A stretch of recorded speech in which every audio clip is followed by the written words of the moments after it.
There's a tentative look on the face of John Cowan. Doesn't look terribly happy at this stage. Early elimination round. It's a Mark 1 escort.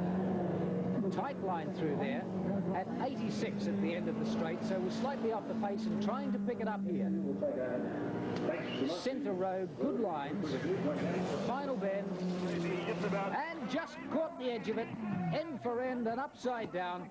John Cowan, that car's known as the Phoenix. It's been crashed so many times and rebuilt.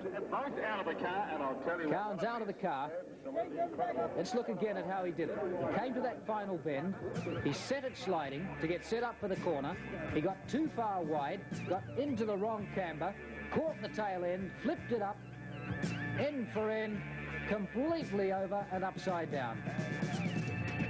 And now we will probably see that car being rebuilt for the 5th time. He crashed it earlier. Jim Donald's crashed it. In fact, it's been crashed by experts all over the country. Right off the road, please. It's not a spectacle to be galloped down to have a shusty at. With the pace considerably quicker in round 2, we again eliminated the slowest 4. Brian Watkin, Mark Jennings, Mike Limbrick and Max Irwin were out, leaving 8. The fastest run was Leo Leonard's 50.79, so he was $100 richer. Round 3, Jim Richards. Jim Richards has had exceedingly good times in an 1800 machine. Looking from his point of view.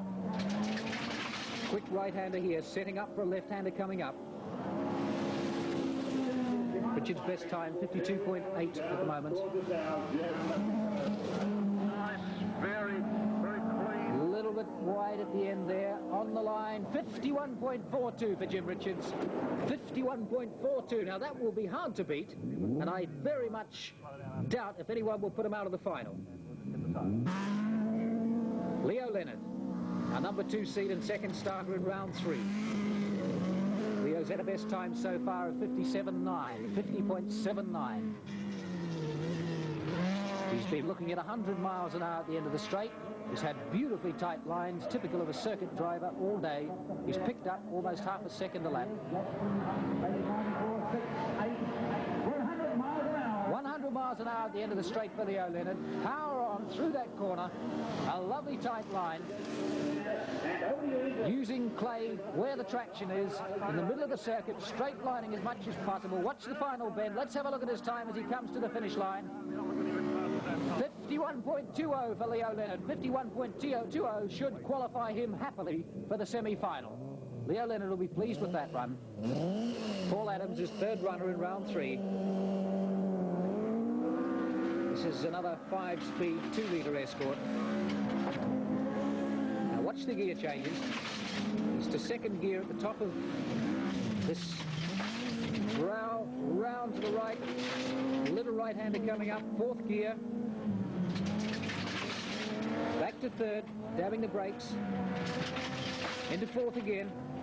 And he'll be in 5th gear coming up now. 5th gear right down this straight. Adams 100 miles an hour on that straight. Slight right-hander, and he now has to set up for the left-hander coming up. There's the left-hander. Fighting that wheel. It's fast and furious stuff on this circuit. This has got to be a fairly fast time for Paul Adams, approaching the finish line. And there it is, 52.55 for Paul Adams. That'll be a borderline. We'll have to wait and see what the rest of the competitors do to see if he gets to the semi-final. Here's Warren Hull, the 120 wide Datsun with the 1600cc single overhead cam motor in it, very wide at the top of the brow, setting up for this right kink, coming up, dab the brakes, tuck the front inside wheel in, into top gear and down this long straight. Warren Hull works for Reg Cook, the man who makes Datsuns go faster than anybody else can in the country. 190 horsepower he's getting out of a 1600 single overhead cam motor.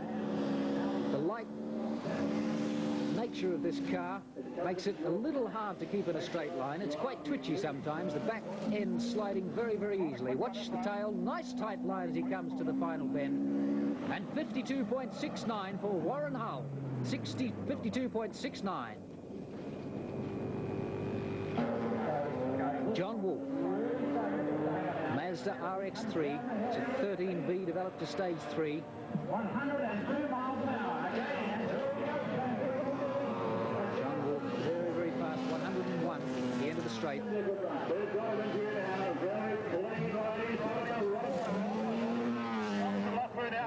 bend, sprinting, oh, just a little bit too wide there, 52.05, still a very fast time for John Woolf.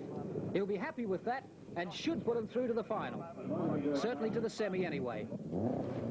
Here's the National Rally Champion. He's been a little off form today, slightly slower than some of the top competitors today. Blair Robson, a complete factory replica, this car. The Motorsport team, because of their association with Ford of Britain, have access to blueprints and plans for factory cars, so there's nothing that's on the factory cars that they haven't put on this.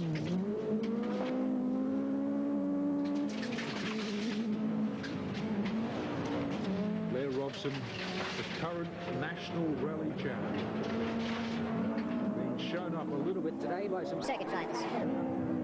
Watch him down the straight. He's had 100 miles an hour before today. The end of the straight. 99, just under the 100. 99 miles an hour for Blair at the end of the straight, using all the road. Wide on the corners, loads of power on. Oh, nearly too wide on that one. Watch the time across the line, 52.28 for Blair Robson, slightly off the pace. We'll have to wait and see if he will qualify for the semi. Our quickest man in round one was Howard Collier. This is him in round three. That car 101 miles an hour in a straight line. It's exceptionally quick. It's another 2-litre 5-speed Escort. Tight lines, just a little wide, the camera all wrong on that final piece. Look at the finish time, 52.18 for Howard Collier, fast enough, I think, to put him comfortably through to the semi. Howard Collier. Our final runner in round three is Glenn Ellis in the ex-Rodney Millen RX3 Mazda. This is another 13B motor developed to stage 3. Rodney Millen won 3 national championships in it. Glenn Ellis, a newcomer to the car, but getting it sorted very quickly, picking up faster times with each run. Nice tight line in that final bend. 52.39. That will be borderline. We'll have to wait and see. 52.39 for Glenn Ellis.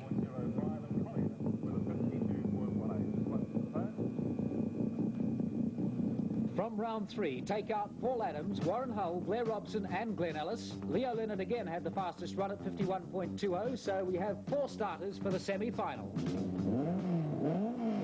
First runner in the semi, Jim Richards. Jim Richards has had 51.40 today. Should be faster in this. In the right-hander approaching the top. On the brow and along the main road. Downhill from here on. Jim Richards just slightly down on power with this 1800cc machine. The other top liners with 2 litres. Using typical circuit driving tactics, looking at each corner on every run and looking for a faster way through. And it would seem that the 4-speed Escorts have been quicker on the circuit today than the 5s. Lifting the front wheel through that bend. Beautiful tight line. Jim Richards right on form. After 4 years away from soft metal driving, he's come back with a vengeance. Slightly wide. Look at the finish time. 51.27 for Jim Richards. 51.27 is very quick indeed. Waiting for Collier next time. Jim Richards will be happy with that time. 98 miles now. We got back to the things here. 98 miles now to impact. Howard Collier. Howard Collier has been the fastest of the rally competitors today. Right on form. He's a consistent top performer at national level in rallying. Always there in the top placings. Good time to the top of the brow. He's had over 100 miles an hour out of this Escort today too. It's an exceptionally fast one.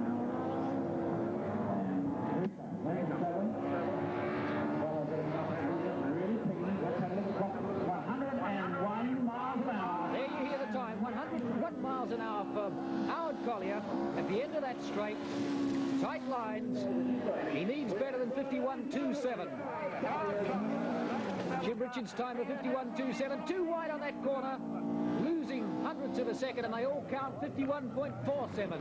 So unless Leo Leonard falls off the road, he may not qualify for the final. Howard Collier.